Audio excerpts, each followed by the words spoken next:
역사적인 작전, 무장 극렬주의자가 인질극 엿새째인 시신 항구가 창문 밖으로 던져졌고요.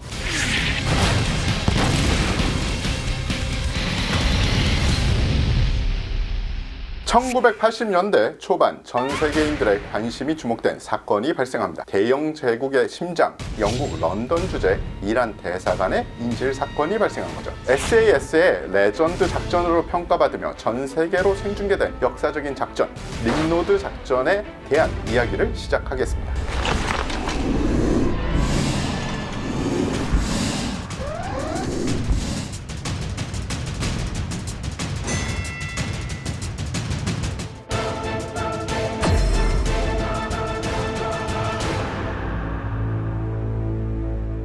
(1980년 4월 30일) 오전 11시 20분 아라비스탄 해방 민주혁명운동 소속의 6명의 무장 극렬주의자가 런던 프린스게이트 16번지에 소재한 이란 대사관에 난입합니다. 이들은 총기를 난사하면서 26명을 인질로 잡은 후 이란 대사관을 점거하게 되죠. 이들의 요구사항은 따로 있었습니다. 아라비스탄 지역민의 자유와 자치를 인정하고 수감된 91명의 아라비스탄 애국자들의 해방을 요구한 것인데요. 이를 받아들이지 않으면 5월 1일 정오까지 대사관을 폭파할 것이라고 발표를 합니다. 한편 대사관을 모두 점거한 테러범은 여성과 환자를 석방시키고 협상팀의 반응을 두고 보고 있었죠. 협상은 대사관 내에 전화기로 이루어지고 있었지만 영국 협상팀은 이에 대해서 별다른 답변이나 요구 사항을 반영하지 않았고요. 사건이 발생한 지 며칠이 더 지나도 협상팀이 요구 조건을 들어주지 않으면 인질들을 살해하겠다고 BBC를 통해서 직접 협박까지 합니다.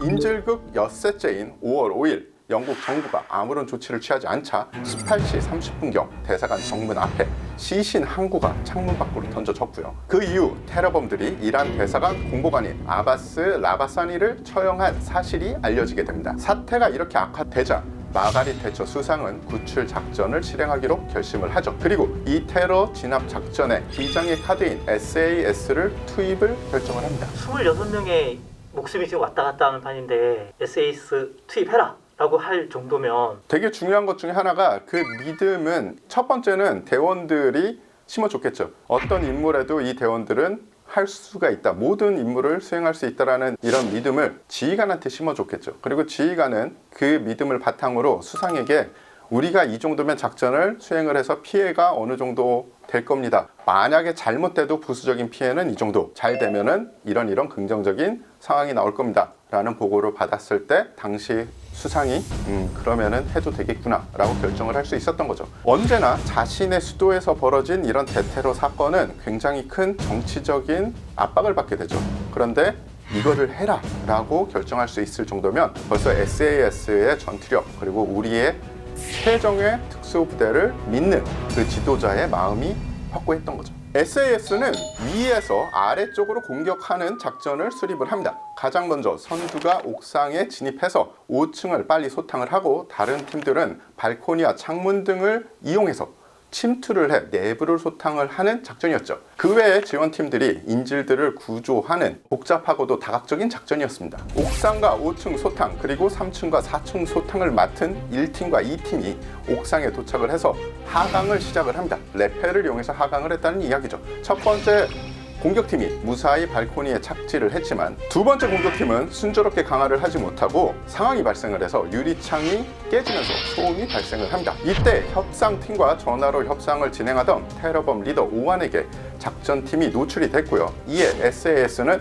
곧바로 신속 돌입 작전을 시행을 합니다. 지금 보시면은 벌써 공격팀이 내려오고 막 하고 유리창도 깨졌는데 무슨 신속 그 공격 작전 돌입 작전이야? 라고 생각하실 수 있는데요. 사실은 첫 번째 공격했던 팀들은 은밀 기도를 유지한 채로 이제 작전을 들어갔던 거고 상황이 터져서 우리 팀이 벌써 공격한다는 것을 테러범이 알게 되니까 이제 전방향으로 공격을 실시한 거라고 생각을 하시면 됩니다. 돌입 명령과 동시에 1팀은 옥상에서 성광탄을 터뜨렸고요. 2층 발코니를 넘어간 3팀은 TV 카메라가 지켜보는 가운데 브리칭 차저를 창문에 설치를 하고 이를 폭파하여 영사 집무실 내부로 돌입을 하죠.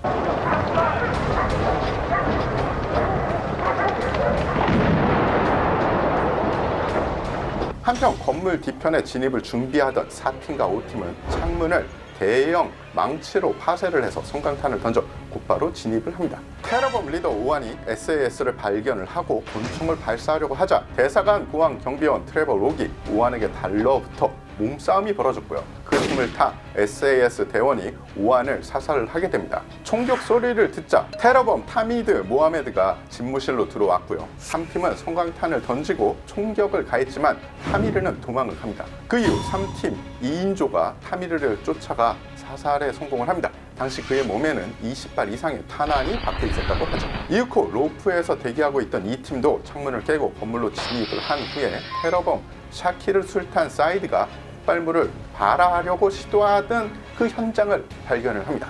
SAS 대원들은 성광탄을 안으로 던져 발화를 막았지만 사이드는 텔렉스실로 도망을 가죠. 테러범들은 인질 3명에게 총격을 가했고요. 진압 과정에서 테러범 사이드는 SAS에게 사살을 당합니다. 이렇게 테러범들이 하나 둘씩 제거되었고요. 마지막 테러범인 나자드마저 제거한 후에 작전은 종료되게 됩니다. 총 작전 시간은 단 11분. 이 11분 만에 테러범 6명 가운데 5명을 사살하고 1명은 체포했으며 SAS의 사상자는 전혀 없었습니다. 명백한 승리가 된 작전이죠. 그리고 더 중요한 건 이 작전의 거의 모든 것이 전 세계로 생중계가 됐다는 겁니다. 대테러 작전에 새 역사를 썼다고 평가를 받고 있고요. SAS의 위상을 드높이는 계기가 됩니다. 이들의 활약이 림노드에서 끝나지 않았겠죠. 더 대단한 일들이 벌어집니다. 나이로비에서 발생을 합니다. 케냐에는 영국군 고문단이 항시 주둔을 합니다. SAS 소속 대원들도 고문단의 일원으로 케냐 군경의 훈련 등을 담당하는데요. 나이로비 도심에서 2019년 폭탄 테러가 발생을 했고요. 사복을 입고 쇼핑 중이었던 SAS 대원은 소금이 들리자 이게 뭔가 일이 터졌구나, 테러이다 라는 걸 직감을 하고요. 무려 12차례 쇼핑몰을 오가며, 이게 그냥 쇼핑몰을 오가며라고 표현을 하니까 아무 일 없는 쇼핑몰을 12번 왔다 갔다는 누구나 하시죠. 그런데 총격전이 벌어지고 아비규환이 돼 있는 그런 쇼핑몰을 무려 12차례를 왕복을 하면서 100여 명의 인질을 구하게 됩니다. 이 정도면 혼자서 그렇게 많은 테러범들을 상대하려면 무장이 있었나요? 당시 그는 현역은 아니었기 때문에 주무장이나 이런 강력한 활용은 없었지만 권총을 휴대하고 있었다고 합니다. 차에 보관하고 있던 개인 장비와 개인 화기를 착용하고 부상자와 시민들을 구하고 경찰과 보안군이 도착하자 이들과 함께 알샤바브의 5인조 폭탄 테러범들을 수색 섬멸합니다. 그의 이런 활동을 외신을 통해서 전 세계에 전파가 되었고요. 이 사건을 본 전 세계 특수정 커뮤니티는 술렁술렁거렸죠. 대부분 나도 저런 기회가 오면 좋겠다. 이제 저 친구는 원도 없겠다. 은퇴해도 그냥 한도 없겠구나 라는 반응을 보였습니다. 그리고 그는 1년 뒤에 예언처럼 은퇴를 했고요. 이 영웅적인 행동으로 영국 정부로부터 조지 크로스 훈장을 받게 됩니다. 또 다른 레전드 설에 대해서 말씀을 드리겠습니다. 한 발로 5명의 테러범을 보낸 SAS 저격수. 이거 조금 전에 들어보셨을 거예요. 언론을 통해서 벌써 몇 번 소개됐습니다. 2020년 11월 시리아에서 테러범 색출 및 제거 작전을 수행 중이던 SAS 근무 20년의 고참 부사관이 바렛 59경 저격총을 이용을 해서 1km 떨어진 자폭 테러범이 착용한 자살폭탄 조끼를 명중시켜 그 유폭으로 인해 주변 4명을 한 번에 보내버린 사건이 외신을 통해서 보도가 됐죠. 당시 그는 쿠르드족 부대와 함께 마을을 공격한 테러범을 쫓고 있었고요. 테러범들의 폭탄 제조 시설로 의심되는 건물을 감시하던 중 건물 밖으로 나서는 5명을 발견을 했는데요. 그들 중에 1명이 자살폭탄 조끼를 입고 있었고요. 4명 중에 1명은 희희낙낙하면서 촬영을 하고 있었고, 이 폭탄 조끼를 입은 사람은 계속 뭐라고 이야기를 하고 있었다고 합니다. 제 경험상 무슨 이제 알라에게 갈 준비가 됐고 뭐는 좋고 하여튼 이런 얘기를 하셨을 거예요. 자, 원래 계획은 59경 바렛 저격총으로 자살폭탄 조끼를 입은 테러리스트를 선 제거한 후 지휘관을 파악해서 지휘관을 제거하는 게 원래 계획이었습니다. 하지만 발사된 59경 탄이 폭탄 조끼에 맞아 유폭이 되면서 폭발이 일어났고요. 이 먼지가 가셨을 때는 주변에 있던 4명이 모두 죽어 있었다고 합니다. 그렇기 때문에 지휘관을 찾아서 다시 저격할 필요가 없어진 거죠. 이 저격을 두고 밀리터리 매니아들 사이에서 설왕설래가 많은데요. 사실은 1km가 넘는 저격을 SAS에서 그 전에 성공을 했어요. 거리는 훨씬 더 멉니다. 그런데 한 발로 5명을 한 번에 보낸 이런 사건이 없었던 거죠. 그래서 이번 사건이 굉장히 유명하고요. 그리고 59경 저격총이 사실은 338이나 300 윈맥이라는 소총탄에 비해서는 장거리의 정밀도는 조금 더 떨어집니다.